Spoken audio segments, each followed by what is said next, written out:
So you remember that day when I drove the Mark II for the first time, driving outside the garage, and it was making a funny sound, which I said it was a steering pump.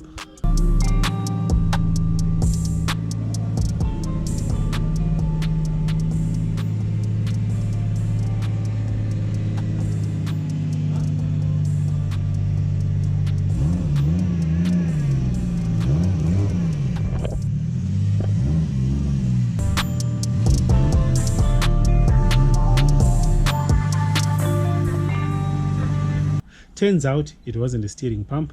Turns out it was something far more catastrophic, and we picked that out a while later. You know, I changed the steering pump, I changed the oil pump, I changed the, what else? I think I changed a lot of things, the idler pulleys and so forth and so forth. By the way, we inherited the car with this problem. So it turns out this was the issue, right? This is the sump that it had. If you look closely, the strainer was actually kissing at the bottom of the sump. So you can tell that these sumps are different. This one is a lot smaller than this one. So we ended up swapping and getting this one, which is a bit bigger and which is a bit which is the correct size, which should be on the 1JZ. Unfortunately, it was already too late when we discovered that, and I noticed that all this time it was taking a bit longer to extinguish the oil light even when we got it. But it's just that I wasn't driving it that much, and I wasn't driving it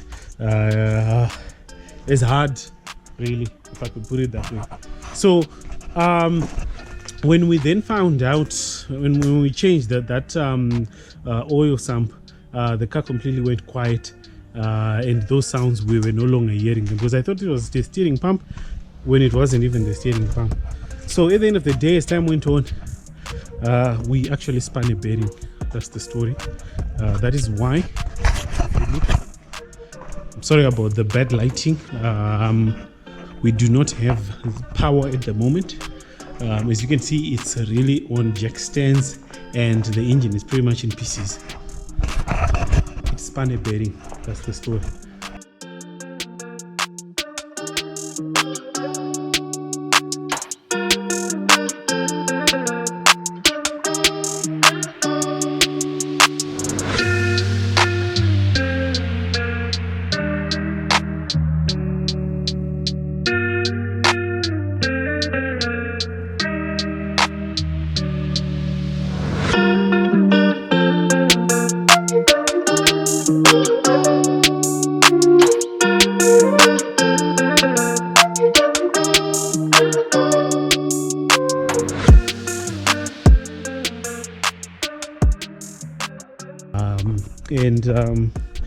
I didn't want to talk about this. I didn't want to talk about it because I was also heartbroken about this.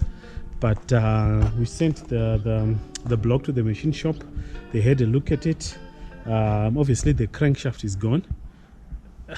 Not gone per se, but it's. I didn't like the idea of grinding the crankshaft. So we had to get another crankshaft, and that is going to be put. I think new bearings are coming again, and then we start all over again.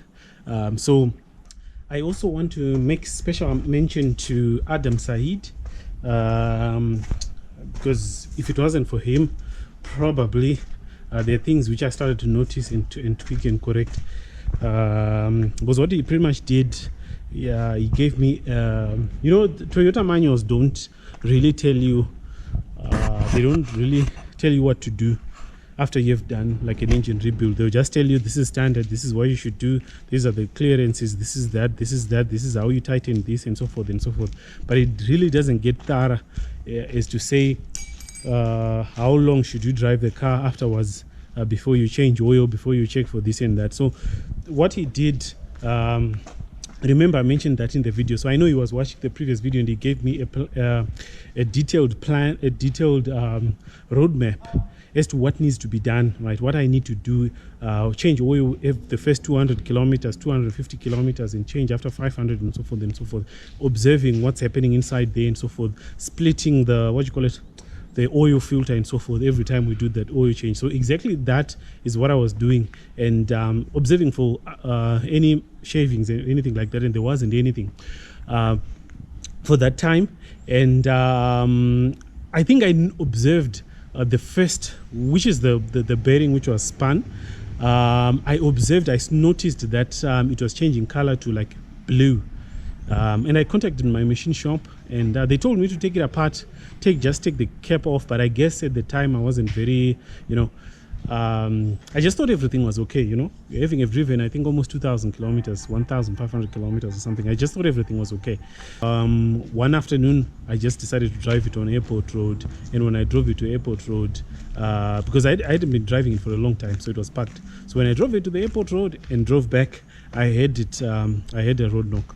That's when I knew shit had actually hit the fan. So we brought it back, took it apart, and this is what we saw.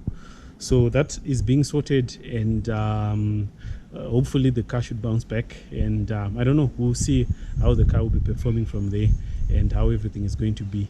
So I can tell you that the last couple of days were quite stressful, thinking of what to do next. I had so many options on the table. The first one was obviously to do a 1.5 JZ, which is finding a 2 JZ bottom end, mating it with this, and then call it a day. That's number one. Number two, I was thinking of buying a brand new engine altogether from South Africa, but it turns out 1Js are no longer, you can't find them anymore. They are now scarce in South Africa. I contacted the guy who sold us the previous 1JZ. It seems you can't find them anymore. The only JZ engines which they have is the 2JZ. I considered it, but hey, they're quite expensive now. I mean, they're selling them for something like 95,000 rand, which is about 6,300 US dollars, which is a lot of money. It's actually a whole car, if I really think about it. So thanks to the other 1JZ engine, which I always had lying around, I guess we saw that we could take something there, which was the crankshaft. So this is pretty much something that is fixable according to my machine shop, and then from there we should see how everything is going to be. But I'll tell you that before this happened, when we had done a test on the vehicle, we saw that it was making, I think, 295 to the wheels, which is quite impressive because the Alteza is doing 275. This is quite an impressive figure, if I can really say. But obviously what has happened is not something that is impressive. It's something that is that is really painful, to say the least. Okay, so I hope you guys are now informed about what is going on, and if you do have any questions, I think you can pretty much put them in the comments. I know some of you have written to me on WhatsApp asking me what's been going on with the Mamba, what has been going on with the, and I remember one of you guys sent me a message and I didn't even respond to it. It's because I was still going through the stress of the car to say, okay, this has really happened. But anyway, it's now over, and we are now working on resolving it. Hopefully beginning of next year everything should be proper, since we've ordered all the parts, and we're expecting that they should arrive within the next, I think, 10 days or so. Anyways, we're really at a low moment right now, and anything you guys can do to support the channel, I would really appreciate. So don't forget to leave a like, leave a comment, anything that can just help the algorithm to support our channel. We're trying to grow it. We're trying to keep on pushing out as much useful and fun content as we can do. So anything that really can help the channel, I would so much appreciate that. Thank you very much for watching. Cheers. The pain inside, don't wanna feel it. Yeah. So I pour up inside my cup and I just sip till I can't feel it. Ooh. I I know it won't solve my problem, but I know it makes a difference. One more sip and I'ma fix it. Out my body when I'm tempted. I told her one more, she hear me say you quit or she dipping. Yeah. I don't want pain no more. I don't want no more pain. I ain't gon' see no way. Look at that with no pain. See the rain coming down, but it is not purple.